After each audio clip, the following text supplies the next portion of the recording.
Welcome, my friends, to another edition of the Wellness Talk podcast. I am George Batista, your host and your wellness advocate. This week, I'm going to play an episode of the John Henry Soto Show. Now, that show was recorded this past week, actually this past Sunday. And for those of you who don't know, the John Henry Soto Show is a show that I do every Sunday night live, 7 p.m. Central, 8 p.m. Eastern Standard Time. I do it with my cousin, John Henry Soto. And the show is typically geared towards artists. We talk about different types of content for artists, what they should be looking for, what they should be looking out for, stuff like that. But this week's show specifically was about health and nutrition for the artists. So we dove into nutritional deficiencies and how it affects artists' creativity. Now, you can extrapolate that to anyone. It doesn't have to be the artist. But particularly this episode was about the artist. But I think you're going to enjoy this episode because we really dove deep into nutritional deficiencies, what they are, and how to handle them, what to talk to your doctor about, and how you could possibly deal with nutritional deficiencies. And, John asked me a lot of good questions. He also made a lot of bad jokes, which he typically does on these shows. But we had a lot of fun with it. And I think it was very educational for the average person, not just the artist. And I think, again, it would be educational for you guys as well, because it's something that I talk about on this program all the time, right? So, again, it's an episode of the John Henry Soto Show. I think you guys will enjoy it. And so that's going to be today's episode. Of course, go to georgebatista.com. Make sure that you like, share, and subscribe. Make sure that you, follow along. As always, you can watch the show. You can listen to the show there. And, of course, you can check out all the articles that we go over on this program. It's an honor and a privilege to share this information to you every single week. So thank you for joining me. All right, so before we get into the show, I want to talk about our friends at Proton Mail. If you're looking for an easy-to-use alternative to big tech services and their surveillance business models, check out Proton Mail. Most popular email providers scan the content of your emails and use your email address to create a detailed profile on you and profit from your data, but not Proton Mail. Proton Mail believes your data belongs to you. Proton Mail's end-to-end encryption and zero-access encryption ensure only you can see your emails. Not even Proton can view the content of your emails and attachments. Proton Mail is protected by multiple layers of security and trusted by journalists, security experts, and millions of people around the world. I use Proton Mail to conduct all my business online. Check out Proton Mail today at protonmail.georgebatista.com. Again, that's protonmail.georgebatista.com. If you value your privacy, check out Proton Mail today. All right, guys, so let's get started and enjoy this episode of the John Henry Soto Show. And I think with food, which we're going to be talking about today, and supplements and nutrition, you kind of fall into that category as well. You can say the person that eats whatever, doesn't really think about it, doesn't really... I've had conversations with people, adults, by the way, not just young people my age, where I'll say something about like seed oils, and they'll be like, "Oh, really? What is that?" And these are the ones that consume very little on social media because It's all over social media, right? So they fall into the category of really just not knowing. Right. They do not know, and they probably don't have any interest in knowing until maybe their bodies start, breaking down. And then the doctor will probably not tell them anything about nutrition because they don't really study that. But maybe they'll learn something along the way and get a little bit more educated. Then you have people that are kind of aware, and they're buying foods that say heart friendly, all natural. Yeah. And they're the ones that think they're, well, no, I just drink soy milk by what's that company that makes it? Silk, yeah. Silk soy milk. That's all I drink. And, my vegetables, I get my vegetables from the supermarket. And I get my meats from the supermarket, all that. And all my products say all natural, 100% natural, and they are under the impression that they are educated. Then you have number three, where it's where I fall into, where you do study, you do get, you understand what seed oils are. You understand that all natural is not all natural. You understand why they can actually say that, what Right. gives them the permission to say things like that. And you actually read labels. You can understand labels. You understand ingredients. You can really that's and you educate yourself. And you're not great at it, but you're in well enough, know enough to know what not to eat and feel good, and you know what supplements to take. And then there's the last person, that's George. They devoted their life to studying about nutrition, and he's used it on himself to make himself well. His all his issues that he's had. I grew up with him. He was always, he had allergies, he had a bad back and everything, all gone. And because he dove in to the to that world and got as much knowledge and is still consuming that information. And then you can have people that are, um I wouldn't say doctors, but I would say people that kind of do the same thing but become doctors, maybe a chiropractor, Dr. Berg and Right. Dr. Cola and those kinds of people. What's the guy, Gary Null, that Yeah. you've been following, and they have full careers based on how, because they really got in there. And George is heading in that direction as well. So I think that these are the spectrums of both the social media and the food, and somewhere between there is where you can figure out where you can where you are. And as an artist, I think it's crucial that you find out where you are on both, because I see artists and they're, and if you're an actor and you're consuming, I don't know, cooking videos, or you're just looking at things online that are just wasting your time, you gotta, is it moving the needle forward? Is it inspiring you Right. as a performer, as an entertainer and artist? Same thing with food. Do you feel good? Mhm. Do you feel good? So there you have it. That's my little opening spiel, and I'm gonna turn over to George while I clean my glasses, because I got a little sponge here that's really, a little smudge that I'm gonna try to get rid of. Go ahead, George. Sponge for the smudge. Yes. You realize what you were saying. That you realize that the triangle for that, for social media and food is like upside down, right? Because most of those people are going to be at the top, That's right. the heavy consumers of whether it's social media or ultra processed food.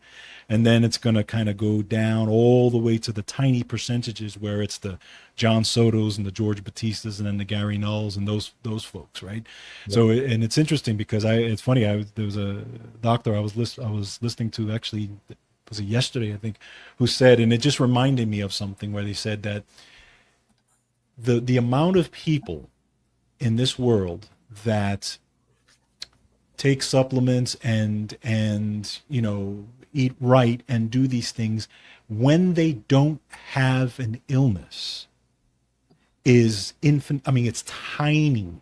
The fraction of people that actually consume, right? Because the majority of people, they start doing these things when they have a problem. Right. Nobody goes to a nutritionist because they feel good. Right. They go to a nutritionist because they're dealing with an issue, or they go into a nutritionist because a doctor told them to go to a nutritionist, right? Right. So you think about it now. I guess I'm a little, well, no, I'm not, because I had problems too as a kid, and then nutrition saved me, really, literally. And but so I was kind of in that category as well, but I didn't even realize I was in that category because I was too naive when I was a kid to realize that nutrition was an actual thing, and that it actually could, Yeah. and deficiencies is what was the major issue for me, because Yeah. once I filled those deficiencies, everything changed. Yeah. Because you used to eat a lot of.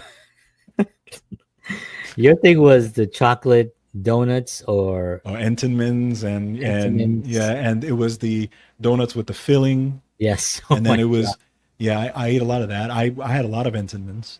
I had a lot of pizza, a lot of Chinese food. Yeah. I mean, it's one thing when you're having it once in a while. It's another thing when that's pretty much your steady diet. Right. Kennedy's fried chicken. Yeah, exactly. For, Yeah. for most of your life. So, but, going into the deficiency problem is deficiency there's many out there who will say that if you just address nutritional deficiencies in the world, you could probably get rid of more than half of chronic disease. Yeah, but then how would they make their money? Well, of course. Well, I mean, it's good in theory. Right. It's good in theory. It's a great thing to say, but so it's again, it goes back to you personally doing it for yourself. Right. And this is the whole premise of the show that I do is you taking the responsibility and do it for yourself. But when you're an artist and you're out there, a lot of artists are not thinking of this, right? Because they're thinking, okay, I'm gonna go out and I'm gonna play, I'm gonna play the shows, I'm gonna do, I'm gonna do the acting, do the plays, do all these things, and many of them are not thinking of nutrition. Yeah, I'll say also that I think a lot of them, they're not thinking with nutrition. But they actors in particular. I think female and young male actors, they want to look good, so they work out. Yes. Just Yes. working out does not mean that you're healthy if Right. you're eating poorly. Right. And I think that's where it becomes really challenging for artists, especially young artists who are trying to stay active in the business. So anyway, Yeah. I'm So gonna ask you some questions, but you go ahead. yeah, and feel free to chime in. So we're going to talk about deficiency, and this can apply to anyone, not just the artist. We're gearing it towards artists, obviously, because John and I are artists, but this can apply to everyone as well. One of the things that we talk about in terms of being an artist is the creative process, and you have to try to have the clearest mind possible to be able to create in your art. So to me, deficiency with artists specifically affects two major things. It's the clarity of thought. And in that you have cognition, you have memory, you have all these things, right? Because even actors have to remember their lines. People in plays have to remember their lines and things like that. And then you have fatigue. And sometimes they go hand in hand, right? Because fatigue can actually lead to cognitive issues and stuff like that. So you have the fatigue And I portion. grow fatigue Right, exactly. of this. So the fatigue piece is really right, because the number one thing that people go to the doctor for is fatigue. That's the Really? number one. Yes, that's the number one thing that, when you look at doctor appointments as a whole, Yeah. it is fatigue. Fatigue. Fatigue, yeah. Chronic fatigue, right? Yeah, Having fatigue yeah. for a long time. So, that's a thing. So when we look at, deficiency, well, the question would be, okay, so why is deficiency such a problem, right? Can I just eat a good diet and get, everything that I need? Well, hundreds of years ago, that was possible. Unfortunately, it's no longer possible to do that. In theory, it's good, but In theory, it's good, yes. And all the studies, even the agricultural studies and everything have shown that. So when you look at the soil, okay, from I'll give you some statistics here, just some basic statistics of some vitamins and minerals, right? If you look at calcium, well, from 1975 to 97, we have 27% deficiency in calcium. 1975 to 97, 37% deficiency in iron. Same range, vitamin A, 21% deficiency, vitamin C, 30%, and protein, 30 to 50% deficiency. good Lord. And that's just in the soils. Wow. So again, it's a problem. It's a huge problem. And the majority of people around are not going to address it through nutritional supplementations because they don't even know what to look for. So they're going to think, well, I'm just eating. And then when something breaks down and something happens and they get a symptom, well, then that's when it starts to become addressed. But it's already kind of late at that point. So now you have to address the deficiency and, that type of thing. So and it's also, isn't it also harder for now your body to replenish the thing that you've been beating up, your body? Because I mean, people will say, well, I changed my diet. I don't know why I'm not getting better or I'm not losing weight or something. But think of how many years it took you to get to the point where you got yourself to, and it's not going to be an overnight thing. You might have to take a year, 2 years of actual real discipline actions in order to just get back to a healthy state. The body is an amazing thing. The body is always trying to repair itself. The body is always trying to fix itself. Even when you put garbage into it, it has to put it somewhere. Like, so when you're eating, and you can go more into this, but like when you're eating like sugars or unnatural, refined sugars, it doesn't recognize certain things. It doesn't recognize it as food. So it's got to put it somewhere. So it's going to put it in your ass. It's going to put it in your belly. It's got to shift it somewhere because it doesn't even know what the hell it is because it's not real. Right. So think about it. If you're eating like cheese, for instance, do you know that there are cheese on the shelves that are not cheese? They're not cheese. There's no cheese in them. They're called cheese, but there's no cheese. There's no milk. But what is cheese? What is cheese? What makes cheese, right? Milk, butter, and then churning it, right? Yeah. And then there's some other little additives that they add into it to make cheese.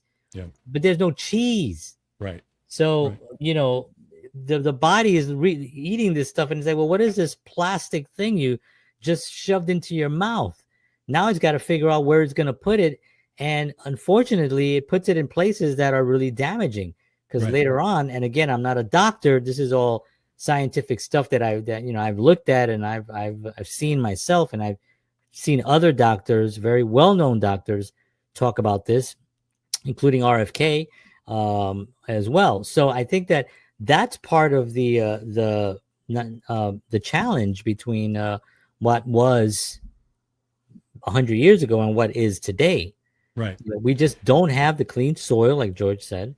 And we also now are making up stuff, and just in the machine. What is it? Just say it's cheese. Make it in cheese.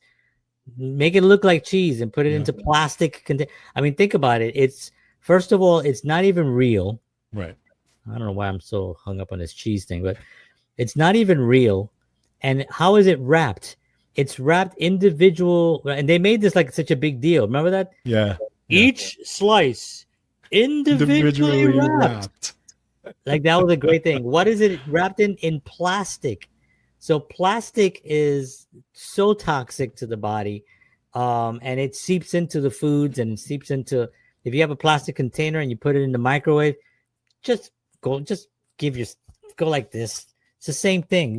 Don't bother. It's horrible what happens with plastic and how it goes into the food. So the cheese is now, you got the fake cheese wrapped in the plastic, and then all the slices are in a bigger plastic. So you have to open up a plastic to get to the plastic to eat the plastic. They got you. They got us, because I ate those by the gallon. Every sandwich I ate when I was younger. I ate those. So I remember opening those things up. That nice soft thing. Oh, this is good. I wrapped it up. That first flap, and then that second one that it just falls right over. It's so nice and so pleasant, and that's what they want. They want you to have that experience. Unfortunately, they didn't put any real food in there. Exactly. And so what ends up happening with the body is you have to look at it, look at it from the view of the body. The body says, please, if you really think, no, I'm kidding. If you look at it, if you look at it from the view of the body, right? The body has basically the one mission to make sure that it has whatever it needs to survive. Well, if it's deficient, most of the vitamins and minerals that you would have in your body serve more than one purpose. They serve many purposes. Right. Sometimes they've 400, 500, 600 different types of purposes, like magnesium, for example. Well, your body, if you don't have enough of those things. Magnesium is so huge. Oh, forget it. No, magnesium is we'll get into it. But yeah. So now you're deficient. So then when you do take in what little amount of that vitamin or mineral, the body has the decision to make. What is it going to do with what it has? Because it's not going to have enough to run all these enzymes.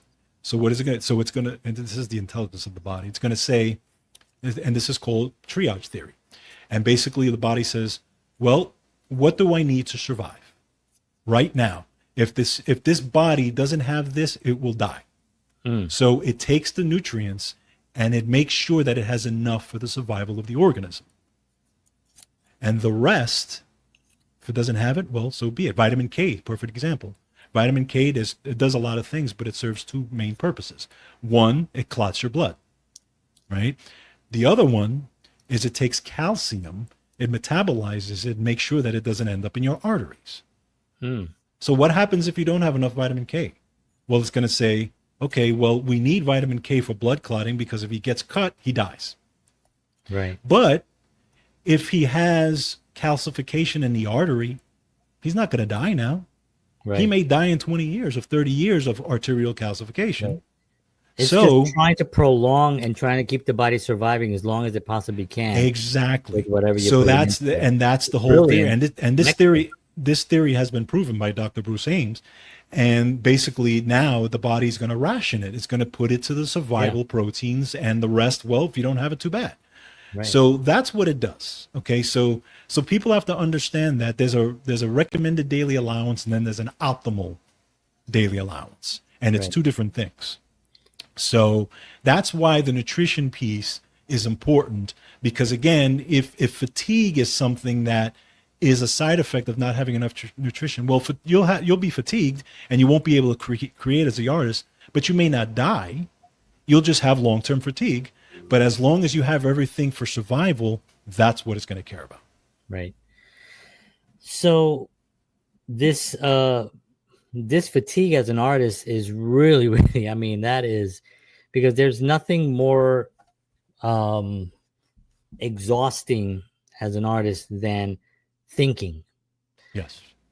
You know, and I'm not talking about the actual, let's say if you're a musician, I'm not talking about the playing.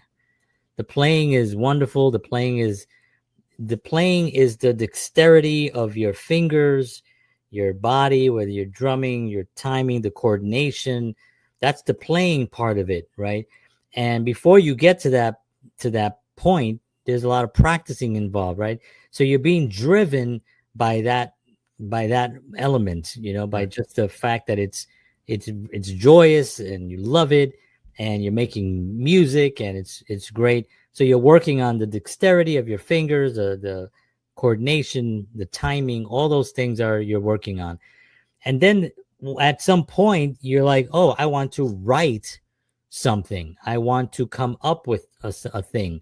Right. Because now it's, you know, if you're a songwriter, for instance, if you're an actor, you know, you're acting, you get the script, you study the script, you go, you do your lines, you work it out. But what if you want to start writing, you want to create? But even as an actor, you have to also think, well, what is this person, you know, and what is this character that I'm playing? And that energy, that constant energy of focusing on how am I going to say this line? And then artists just in general, you're always second guessing yourself. So you second guess, you know, I'm going to say this line like this, you know, these pretzels are making me thirsty, right? That's from Seinfeld. And then you say it again, you know, these pretzels are making me thirsty. These pretzels are making me, that constant mental energy that you're putting into how you're going to say it, then your own mind making you second guess yourself, the reactive part of that says, no, that's not good. That's not good. That's not good. There is so much energy that you're burning there. Right. And this is why the fatigue on the average Joe that works in an office feels. Can you imagine the artist that, on top of the fact that they probably are working in an office, or they're probably doing other jobs while they do their art, now they have this other element of this thing that really has you know, being an actor is, it's insane, right? It should not be a thing, right? But it is a thing. Yeah. We are given, I mean, think about this, what an actor has to deal with, right? We have a scenario, there's a story. We are told that they consider to pretend to be this person. We are pretenders, right? We get hired to pretend. Then they give you this script, and you have to now live this life of this person that's a pretending thing. Right. You have to do it in front of people filming it, and you have to convince yourself, those people, and the audience, and wherever you're doing it, that now you are no longer the guy you were before. You're no longer you as a person. You are now this person, and now they want everyone to believe that you are now this person. That alone is so intimidating and so draining of mental energy, Right. that the nutrients that you're taking in are even more important. This is why he was saying about the recommended, you know, and why you have to you got to do more, like vitamin C. You got to do more magnesium. You got to do why, and at a certain time, B1 is another one that's really big. So anyway, I'll turn it over to you. But I'm just thinking with all the things that go into your mind. And you and I, George and I were in a band together. We played a bunch of shows. We recorded records and stuff. Think about all behind, backstage waiting to go on. Mm-hmm. You know what I mean? All that, it's like you're excited to go on, but Yep. you're also terrified to go on. Yep. You also don't know if anybody's going to be out there. You also don't know if people are going to even like what you're playing. You like all the songs, or do people like the songs? I don't know. Is my guitar going to stay in tune? Am I, what's going to go on? All that stuff. And then added on top of it, there's other things that go on. So it affects it. It's very, very important. And I'm glad we're doing this episode. No, absolutely. And again, it's like you said, the actors, it's also the musicians, the guys that are on tour, the guys that are, playing all these shows. You and I played shows. Sometimes we played them at, 12, 1 o'clock in the morning because everything was so delayed, right? All the bands and all this type of stuff. Oh, that's another thing. Yeah. If you're going on at 10 o'clock, that's a joke. Yeah, exactly. Exactly. So you've got to be mentally and physically ready for that. So I want to hit some of the the biggest deficiencies that are out there, and some of them are more common, and then I'm going to also highlight, and we can discuss back and forth, the ones that I think are the most important. But there's some main deficiencies that are out there, and then as we go through them, you'll kind of get the idea of why they can affect an artist, why they can, affect the mind and the body and stuff like that. So when you look at the big deficiencies, the first one and the most prevalent around the world is iron. Right now, part of the reason why iron is such a problem, it's not necessarily a United States or an industrialized world problem. It's more of like a third world problem. Right, because iron deficiency really is most prevalent in those poor countries, in those places that's starving, malnutrition, stuff like that. Right, and it's because they just don't get enough of the food to sustain them. Right, that's just the amount of food that they're getting. That's a whole different ballgame. But then you have iron deficiency in terms of United States and these types of things, where we get more food than we can ever need. Right, but you can still have deficiency. Why? It's because of how we eat and the lifestyle that we lead. Right. Now, we're not starving in this country, but yet we can be iron deficient because we are so heavily consuming a processed diet that your body is just not getting enough of the iron that it needs. Or you can also have a deficiency if you are on such a strict diet. For example, vegans and vegetarians, they can be on the borderline of being iron deficient and anemic and stuff like that now, because of that. I want to talk about that for a second, because I have vegan friends. Yes. And they will fight you if you tell them that they're not getting enough iron, that they do get enough iron, and they'll name all the things that they get iron from. Right. Now, I don't know what they're doing physically in order to prove that they have iron. That they, know what I mean? Like they may not be because iron is what, you can feel weak, and I think that's the fatigue part of it can come into play as well.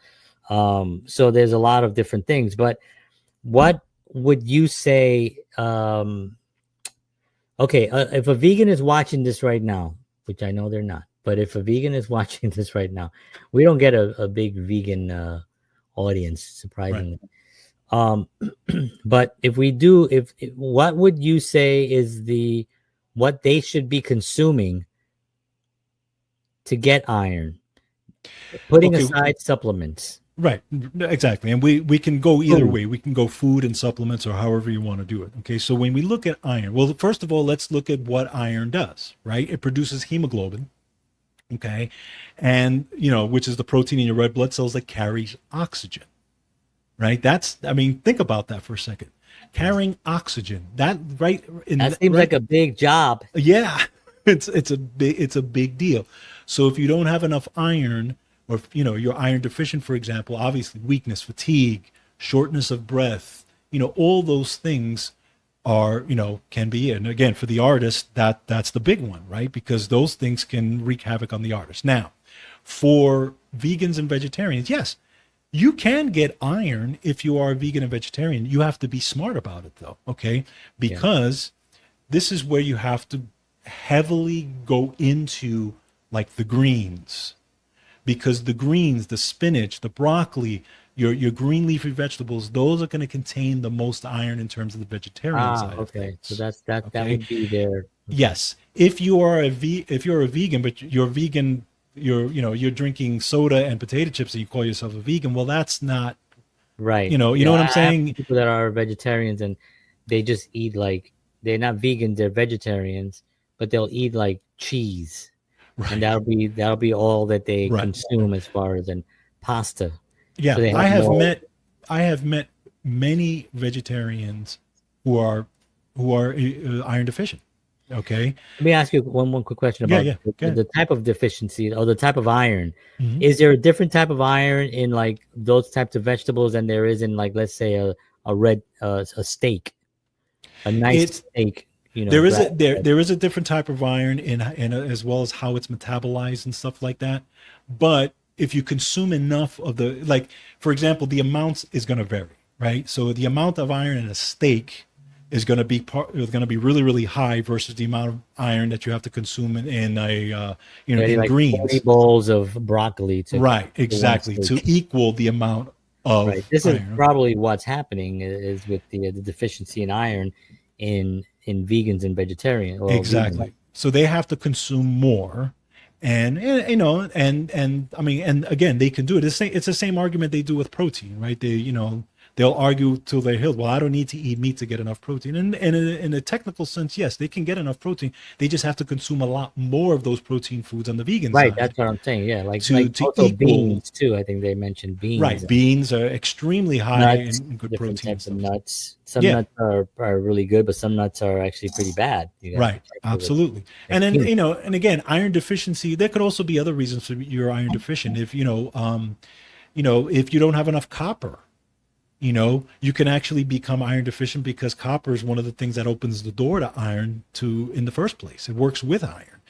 If you are, if believe it or not, John, pathogens, viruses, and even cancer consume iron. Mm, They consume iron in your body. You can actually be deficient from a severe virus. right. If you really get to a part where you're really, really sick, it consumes a lot of iron. So those things can also lead you to deficiency. Now that could be short term, Yeah. but it can happen. So, but again, iron. And by the way, John, I don't know if you know this. The thing about iron, 80 years ago, when they looked at iron deficiency around the world and they said, wow, we have so much iron deficiency. Well, why don't we fortify our cereals With with iron? So what did they do? They actually took iron shavings. This is very true. They took shavings of irons when they started making the cereals at that time and actually put iron shavings into the cereal. Okay. Now, here's the problem with that. Okay. Number one, Dr. Thomas Levy did a great experiment on this. He took the actual cereal, he took a magnet, I was gonna say, and he did, and the cereal was magnetic. oh my god, Okay, that's number one. Number two, if you are consuming iron and you is are this not, current or is this not? it's still no, it still goes on. It still goes on.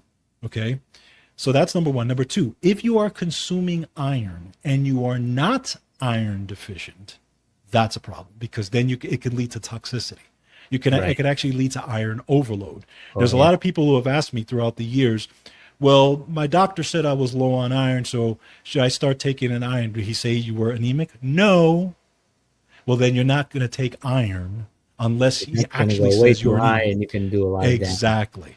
So Right. you have there's iron is funny in that way. Yeah, you You got know, to so if be very so careful. if you're eating a good diet, if you're eating a really really good diet on both sides, whether you're vegan or not, you can pretty much get enough iron in your diet to the point, because the iron is so prevalent in the world, including with the fortification or whatever you want to call it in the food, Right. that you can get enough iron. Yeah.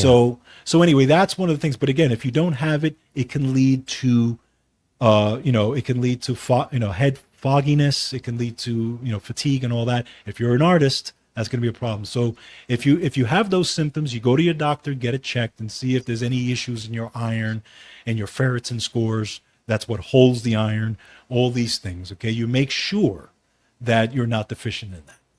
So let's say someone goes to the doctor. What is a question? They have like fatigue, or maybe their iron is low, but they don't know what it is, but they feel tired and run down. What is some of the questions that they should, or just one main question that they should ask a doctor to look for, or or just what they need, or what they want the doctor to do for them? Well, Because the doc, theoretically, the doctor, we don't work for the doctor. The doctor is working for us, right, right? right, They're employed by either the insurance company that we pay. right. Um, and so what do you Well, say to that? I mean, if I go to the doctor tomorrow and I tell them, doctor, I've been fatigued for the last month, and my head's foggy. I'm going through all this, right? The first thing they're going to do is they're going to run a million tests, and they want to see the blood panel, right? So they're going to run iron, they're going to run thyroid, right?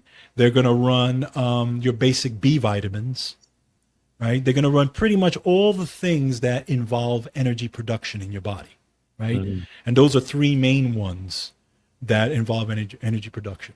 If those things are normal, then they're going to say, well, then they're going to look at, okay, well, I'm sure they'll do a bunch of other tests as well, but they're gonna say, well, what's going on in your life? Are you stressed? Are you, that type of thing? Because stress obviously can lead to fatigue. If your job is stressful every single day, yeah, that's can be fatiguing as well. Right. But so even before you get into the conversation, they're going to want to run a million tests on you, okay, Yeah. which is fine, and you let them do that. So you want to know where your numbers are, okay. Right. But the problem is when they run a million tests and they don't find anything.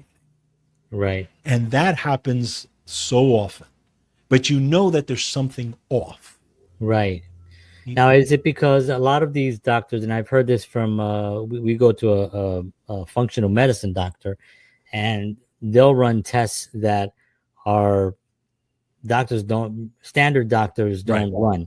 Correct. It's out of pocket. It's cost a little bit more, but you get a slew of different things that they're testing for everything. Right. And you have all these metrics on where your body really is and all that. And you can really zone in on where the problem is, especially if you go to a really good doctor who can, give you a good diagnosis after looking at all that.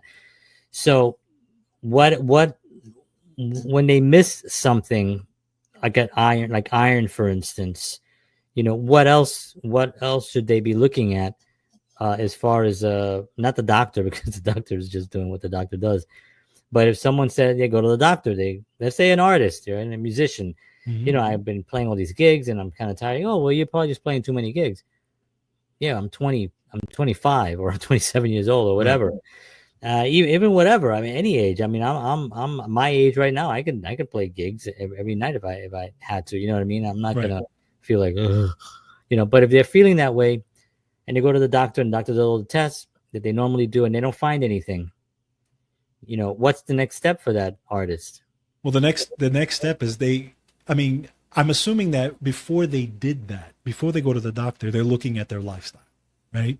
Because if you're not sleeping, for example, Right. Or you're playing late gigs every night, and then you're getting a couple hours sleep, and then you're on a plane, and you're not getting, that type of thing. Of course, Right. adrenal fatigue is another thing. Okay, Right. that's adrenal fatigue is when your body is so exhausted, has been running 1,000 miles an hour. After a while, your adrenals, which are on your kidneys here, they secrete all these hormones, and they help to run your mitochondria, right? Mhm. It that is also a thing. It's Right. also a thing. And now, again, there's things you can do to help that, but it's got to be a plan of two things. It's got to be, what are you doing in your life that could be possibly leading to that: the sleep, the food, the stress, right? The Right. lifestyle, all those things in combination with, let's take a look at the tests, the vitamins, the minerals, all these things. Okay, there's something off there. There's something that's not happening, and sometimes it's a combination of both, or sometimes it could be one or the other. If the numbers are okay, then most likely it's something that you're doing or eating. You could be Mm. eating something that is also not agreeing with your digestive system, that is making you tired. Mm. Are you lactose intolerant? Things like that, giving you headaches. Right. So there's some detective work that has to be done in there. This is Yeah. why I suggest, like, artists and people keep a diary, right? Keep a diary of their day, of the days. How long were they fatigued? When did it start? Right. Okay. And How when much you wake sleep up, did they get and right. things. When you woke up, were you exhausted when you woke up? What did you eat that day? Right. What time did you go to sleep? And I know it could be a pain sometimes because you got to kind of document a lot of it.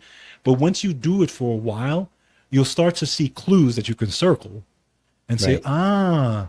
this Something thing here, here. there's Yeah. something here. So Yeah. that's where you have to be a little bit of a detective with that. Yeah. Yeah. I do remember when Godzilla fought mitochondria in that, and that was one of my favorite films growing up, the Godzilla film. Um, Um, so I did want to go ahead. yeah, yeah. So do you want to stay on air, or do you want to keep moving? Well, what I wanted to talk about a little bit also Oh, is the eye when you talk about no, let's move on because I think we covered that really well. okay. Yeah, I think that The yeah, other let's the other I mean, there's a few of them here, but I'm going to get to, like, the really, really important ones that I feel are a big deal. Okay, vitamin D deficiency. that's a big one. That is huge. Okay, and you hear it now. Doctors are talking about. I mean, the fact that mainstream doctors are now putting people on vitamin D on a regular basis shows you that Right. it's a big deal, because for them to actually do that is big. Yeah, because So they don't again, even know what that is. I exactly. hear that there's this thing and it's like a letter. It's a vitamin and then there's a letter. And there's all of them. There's a lot of different vitamins and then there's a letter afterwards. Vitamin, I think it's A. There's vitamin B, but there's like B1. There's all Right. these Bs. Right, exactly. And the problem is that when you don't have enough vitamin D, D3, it's going to affect your immune system to the point where it can actually start to make you feel run down. You're more susceptible to viruses. So if you're on tour, if you're out there doing, as artists, or doing plays, or whatever the case may be, you're going to be more susceptible if you're vitamin D deficient. Right. If you notice, here's a clue. Okay, just simple clue. If you notice that you're getting sick a lot, right? I get 2 or 3 really bad colds and it hits me really bad, or I get a summer cold, right? And you haven't checked your vitamin D, you got to check it, Mm, because most likely your vitamin D is in the toilet. Because mm. and it's an absolute correlation between the amount of vitamin D that you have in your body and the fact and how susceptible you are to things out there. Now we get vitamin D from the sun. Obviously, everybody talks Correct. about that. Um, but can we get enough vitamin D from the sun in order to handle the thing, or do we need a supplement, or it depends on where we are? It's there's okay, so there's nuance to that. Okay, so it depends on a few things. It depends on where you live, just all year round. Number one, it depends on your skin pigmentation. Mhm. Okay, and it depends, obviously, when you're outside, how long are you out there. So if you take a look at all three, right, where you live. I live in New York, so in the summertime, I'm outside a lot. doing things with my daughter or just doing things in the garden, all that. So I get a lot of vitamin D during that time, specifically between 11 and 2, because that's when you're going to get the most. That's when the sun is the strongest, right? Right. So in that time, you can get maybe, if you get 30 minutes of vitamin D exposure, for example, that's going to be about 15 to 20,000 units right there of vitamin D. You're going to get a nice little boost there, right? Yeah. So that's a big thing. However, when the winter comes, you don't get that. So in New York, for example, if I don't take any vitamin D in the winter, vitamin D plummets. Why? I'm not outside anymore. Now we got coats on, right? And, so it becomes a stressor. And then your immune system has to use whatever vitamin D you've got to deal with all the stressors. Right. So vitamin D plummets. So location is a big deal. So those in the tropics, for example, they're going to get vitamin D year round, right? Because they're outside a lot more. Right. So where you live, number one, is a big deal. And there's an actual thing where it says those that live in those tropic areas, they're less susceptible to cardiovascular disease and other types of diseases because their vitamin D is more efficient, right? Right. So that's the first thing. Second thing is skin pigmentation. The darker you are, the harder it is for vitamin D to penetrate. Okay. Okay, it has to do with it, right? So you're going to need more even a darker person like myself. I'm going to need a lot more exposure to those rays to get the same that, let's say, a person who's Caucasian, who's really, really white gets, right? Now, yeah, I'm not susceptible to burning as they are, but I need more vitamin D because of that. So that's number 2, and number 3. It's just, again, how long you're actually outside. So 20 to 30. Now, if you're in the tropics and you get burned easily, what I would recommend is, I used to do this. I do this when I go to Florida sometimes. I will go outside, like if I'm at the beach or whatever, and I'll be outside for 15, 20 minutes with no lotion, because I want the rays to penetrate. Right. Then once I'm done, then I will either put lotion on, because the lotion is going to block the D, right? So I want to get enough D in that time, and then I'll put the lotion on to protect my skin, because I don't want to be there for hours, obviously, and get burned. Right. So that's a way you can navigate it if you're out there, and you're susceptible to D. To D, okay. To getting burned, for example. So skin pigmentation, that was the name of my band in college. No, but I wanted to ask about vitamin D and how it's the type of vitamin D. Yes. Because let's say you go to the pharmacy and you buy a bottle of vitamin D from Solgar. Hey. Or from Nature's Poop, or whatever the company is. Nature's Pantry. Yeah, one of those. Does it matter? Yes, it does. It So matters. what should they be?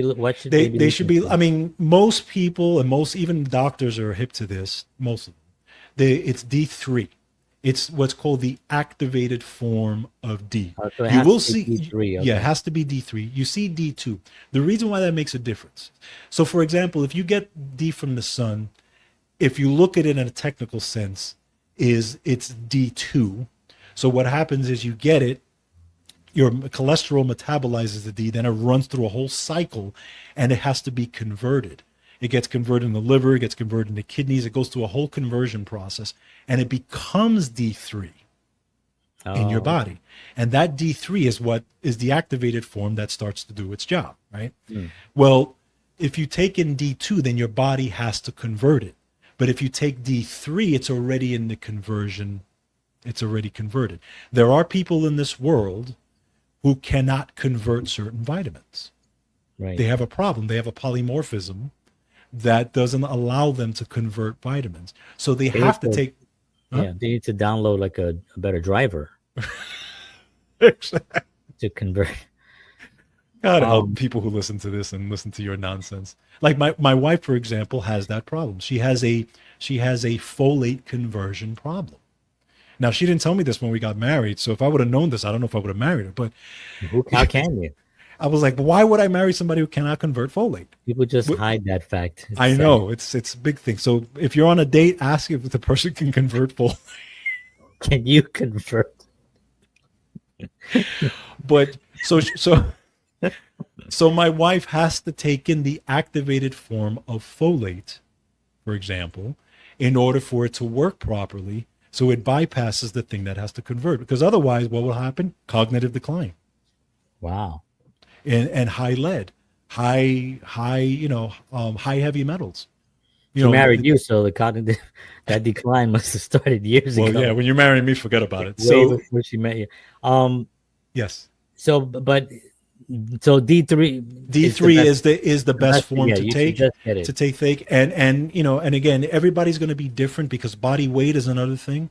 If you're a huge person, for example, if you're like a wrestler or a bodybuilder, you're going to need more D3 than a Right. person who's thin.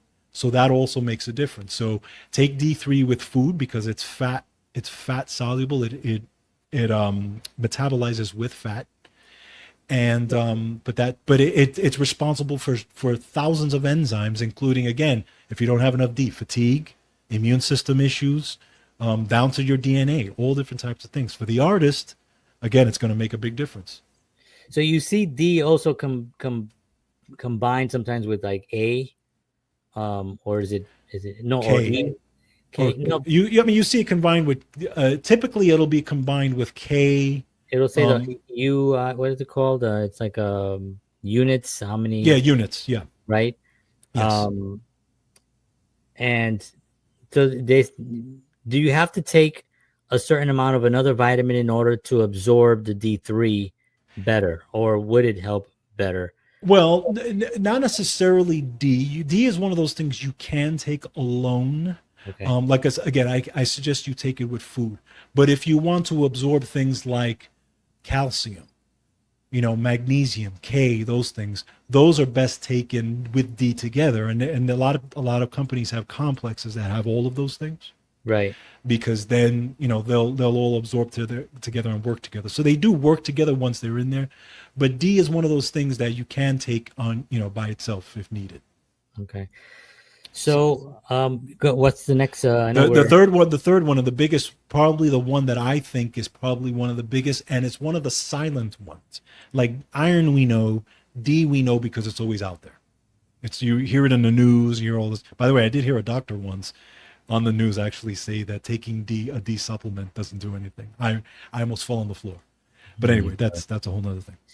But I think this was during he's I paid think I was by I think this was during the pandemic, so you could understand why. But yeah. the third one, and I think is probably one of the biggest ones, magnesium. Yes. I knew he was gonna Magnesium, say that. Yeah, it that is, seems to be a big one. and it's the I silent hear one about it all because the a time. lot of people, a lot of doctors are still not talking about it. You don't hear it. I actually did a show that said the magnesium deficiency public health crisis. Mm, I think it is a crisis. Magnesium is responsible for well over 500 to 600 enzyme reactions in your body. If you don't get enough magnesium, I'll just run through a few of the things that can happen. Okay, fatigue is big, muscle cramps, numbness, seizures, heart rhythm abnormalities, headaches. Okay, all those things, and that's just mild. That's just mild. When you get to like really like severe numbness, tingling, cardiac arrest, okay, other things, apathy, insomnia, depression, all those things. I mean, literally, if you don't have enough magnesium, you can die. that's crazy. Yeah. So what I know food is a big contributor to basically not giving us, not well, okay. Magnesium. Yes. How can we get magnesium without taking supplements? You got to eat magnesium rich foods, your legumes, your seeds, your nuts, like Brazil nuts. If you get those Brazil nuts, high in magnesium, okay? Mm, You know, there you get some of it in fruit, like bananas, dried apricots, things like that. Vegetables. Keep in mind that the magnesium molecule is at the center of the chlorophyll molecule. mm, Chlorophyll is what makes plants green. right. Oh, So if you are eating your green leafy vegetables, right, your all your greens, avocados, artichokes, your all that stuff, you're getting a good amount of magnesium. Now you have to eat a lot of it. to Right. get enough magnesium. Even beans, lima beans, black-eyed peas, navy beans, pinto beans, those types of things all have magnesium as well. Oh, good. Okay. Yeah. So I Yeah, mean, so we do that a lot. yeah, so a lot of legumes, a lot of greens, avocado again is huge. All bananas, all those things. If you're eating those things, you're getting a good amount of magnesium. However, Now, the yeah. problem is that just the recommended daily allowance of magnesium for adults is like 400 milligrams. Well, I was just gonna say that. Like, can you eat enough to get the daily dosage? I mean, how much? You know what I mean? Like a full avocado. Right. You know, I sometimes will eat of one avocado, just me The by entire myself, one? the entire avocado. That's Now, fantastic. now I don't get the avocados that you're probably thinking of, those big green ugly ones. Right, right. I get the Haas ones, right? Oh, okay. Yeah, they're little smaller, Yeah, but yeah. I eat a whole one by That's good. myself, and Yes. Pamela, and I get them at Costco, really good ones. Is does that would that have enough That magnesium, now or at do you least eat one of those every day? no? That's the whole point. Exactly. That's what I'm saying. So So it will give you enough. It will give you enough if you eat that, let's say, and let's say some of the nuts and things like that that yeah, day. You'll probably be close to getting the recommended daily allowance. But again, this is daily. right. I'm glad we're talking about this because remember, you know, I always talk about it, and I talk about it on the show. But you know how sometimes I get that thing where I can't, where I'm coughing, and it's Yeah, like this weird heart kind of. It's just a weird breathing thing that makes me cough. It's like I don't know, but that I I'm thinking, I'm almost sure now I'm gonna start upping magnesium because I'm definitely, I think everyone is deficient to some degree. yes, You yes, know, and I think that it's not in our foods. I don't need a big bowl of green vegetables every single day with an avocado. I right, don't. right, You know, who does? I mean, maybe there's exactly, somebody out there that does. Great for them. I don't. Sometimes I'll eat a burger. That's great protein, but they ain't no magnesium in there, exactly. you know. And so I think now, supplement wise, let's discuss this for a second because I think everyone could do with just a daily. I mean, I don't know. I don't want to recommend anything. I'm not a doctor, everyone. I read that thing at the beginning, but let's talk about what is there a specific kind that can be cheaper? Like again, Solgar or Nature's Poo Poo. You know, I those used that to I take get nature's poo poo though. at Walgreens, you know, vitamin section. If you get a magnesium from there, what should we be looking for? There's many different forms of magnesium. Okay, and they all kind of help with different things, right? So there's some magnesium that are more for the digestive system, actually help you be regular, that type of thing. This is why you have milk of magnesia. That's what there's magnesium in that, right? Oh, is that what that is? Yes, Milk of magnesia is magnesium, magnesium. Why do you think that works? Because the magnesium in it makes you go and make it actually but softens everything. it can't. It makes me think that it's actually not really um that it's processed in a way that's Well, not, yeah, there's garbage in it. But what I'm saying is okay. that That's what I'm saying. Okay, but there that's is what I'm garbage in it, saying. but there is magnesium in And it. that's one of the Okay, reasons why so if it you take right, regulates. so if you take certain forms of magnesium, you like let's for example, and this again, this is just known. This is nothing controversial. If you're constipated, right? If you're constipated regularly, if you take certain form of magnesium, magnesium citrate, for example, it comes in powder form. You can put it in your juice or whatever. Right? It could help you with constipation. It could actually make you regular. Okay, that's known. Magnesium glycinate is my favorite form of magnesium. Okay, because not every magnesium is absorbed properly. So there's a form of magnesium called magnesium oxide. It's it's absorbed very tiny, and it's not a good magnesium for it. Glycinate. And the reason why it's amazing. The reason why glycinate is absorbed so well is because when you take a supplement, for example, that contains glycinate, it's magnesium together with amino acid glycine. Okay, Oh, okay. magnesium glycinate. It's Glycinate. Oh, glycine. When your body takes in the amino acid, It's one of the easiest things for your body to absorb because it knows the amino acid. Oh, I need this, right? Right. Well, it pulls the magnesium in with it. And that's why it's so absorbed. Magnesium glycinate, in my opinion, is one of the best ones if you are deficient in magnesium, that it can actually bring up your magnesium. It's one of the easiest to bring up your magnesiums. Wow. Glycinate So, was my favorite wrestler.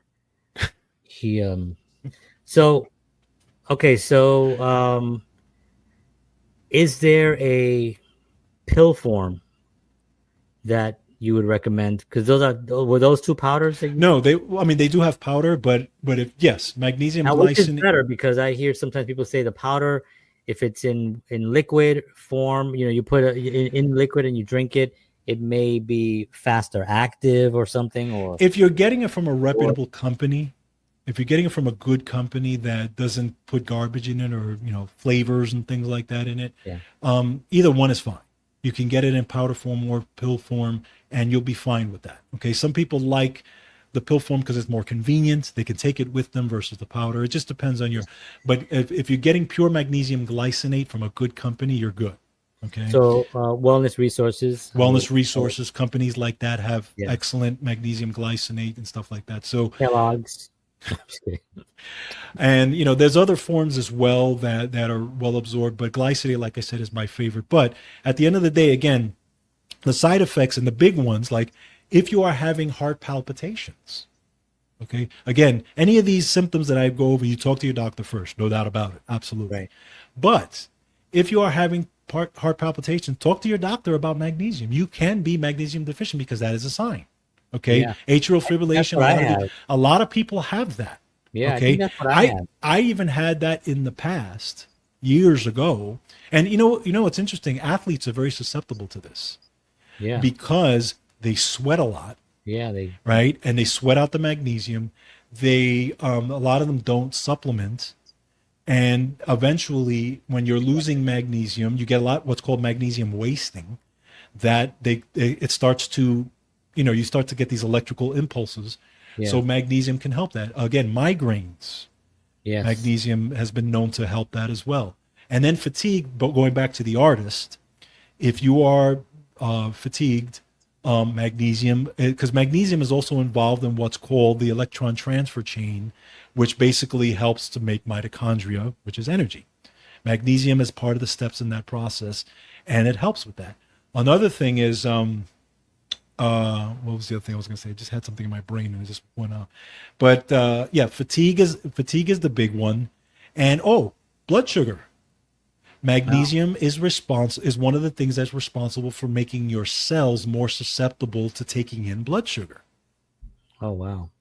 So if you have, if you're getting towards diabetes or your numbers are getting, higher in terms of blood sugar issues, Yeah. it could be magnesium, again, could be an issue with that as well.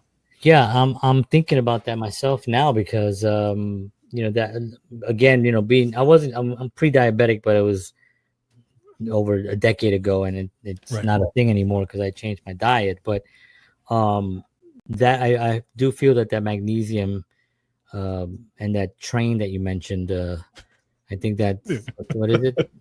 The electron transfer chain. Yeah. The electron transfer chain. They were great. I think that was the first name of Chicago, the band, and then they changed to Chicago. No, I think that seems to be the most important. It is. It's absolutely. And again, I say it's a silent one because you don't hear a lot of it in the That's news. true. You don't hear about it actually. No, and it's kind of weird that. And 20%. I think we're like at 27 to 30% of the soil. Of deficient the soils in magnesium. We're not getting that, and it's so huge. It's really, really huge. So so definitely, eating those foods. And if you still feel deficiency, obviously again after talking to your doctor and stuff like. I mean, magnesium doesn't have any. The major side effect if you took too much magnesium, it's kind of like vitamin C. You'd get some diarrhea. Right. Okay, that's a fail-safe by the human body for kind of getting rid of what it doesn't need. Doesn't need it, right? Yeah. But if you take a good magnesium supplement just to make sure that you don't have a gap between what you're eating and what your body needs, then you should be good. Is it something that you can take daily? Oh yeah, just like absolutely. in the I take morning. magnesium. I take I again, as an athlete and stuff like that, and doing a lot. I found myself deficient in magnesium many times. So I make sure that I take an optimal dose for me personally Right. of magnesium because it works for me. Do you get it And in it powder or do you get the pill I get it in capsule form. capsule form? It's one of those things that a lot of people, there are some people you don't know, again, if you're walking around with a polymorphism like we talked about before, people that can't convert stuff. Mm-hmm. There's polymorphisms for magnesium, vitamin D, folate, all these things. How do you know if you have that or not? You don't. You have to test for it, Right. right? And a lot of doctors don't test for that. So even if you're taking a supplement, or if you're taking if you're eating magnesium and you find yourself still deficient, talk to your doctor and see if maybe they can test Yeah. for polymorphism, see if maybe your body's not converting the magnesium, stuff like that. See if they can make it polylesism, because you definitely don't want poly more. Um, so this is amazing. We've covered amazing things here. This is something that I'm always very, very interested in, and George's as well, as artists ourselves, creative people, that we have to keep our mind focused. Not only that, but we're parents as well. We're husbands, not to each other. That's weird. But we have wives, and I think it's important for us to really have these discussions, because it bleeds into everything else that we do creatively. Right. It's everything else. And you could always talk to someone, and it's really amazing. You could always find the why. You can always find the why. And then if you can find the why, then you can find a solution. Yes. And there's always something that can be done about it. And it's so amazing that we have this, that you have this knowledge, and that we're able to do that. um, you know it's important. As I talk a lot about the way to happiness on this show, I've talked a lot about it, the 21 precepts. The first one, the first one of the 21 precepts is take care of yourself. Mm-hmm. And it talks about, and it has different steps. When you're ill, make sure you clean your body, take care of your teeth, get plenty of rest, eat properly. Yep. These are all part of just the number one, because if the way to happiness is having that in place first. Right. First, you cannot have a happy existence or a creative existence if your body is in shambles, if you're not properly. And sometimes you may not know why. And go to your doctor. Make sure you get it. Go. Tell them. What are you eating? Make sure you actually are aware of that. Do some research. Follow George's show. George has a wonderful show called Wellness Talk, and he goes over all this stuff. Not to mention that you can message him. Mm-hmm. On his show. Just go to georgebatista.com. I'll flash that on here before we head out this evening. Where is it? Boom. And you can ask. He'll give you some suggestions. Again, always ask your doctor. Make sure that you're aware of who your doctor is. And yeah, so this is great. Thank you so much, George. We appreciate it. I think we're gonna do another episode like this, probably sooner than later, because I think there's some more things that we can cover. And it's a wonderful thing to be able to have this knowledge, so this way you can have another tool under your belt. Basically, it's really important. So, all right, friends, want to thank everybody for tuning in. We appreciate you all very much. God bless you all. We will see you all next week, 7 p.m. Central, as always. For George Batista, I am John Henry Soto. Take care of yourselves. God bless you all. And as always, peace.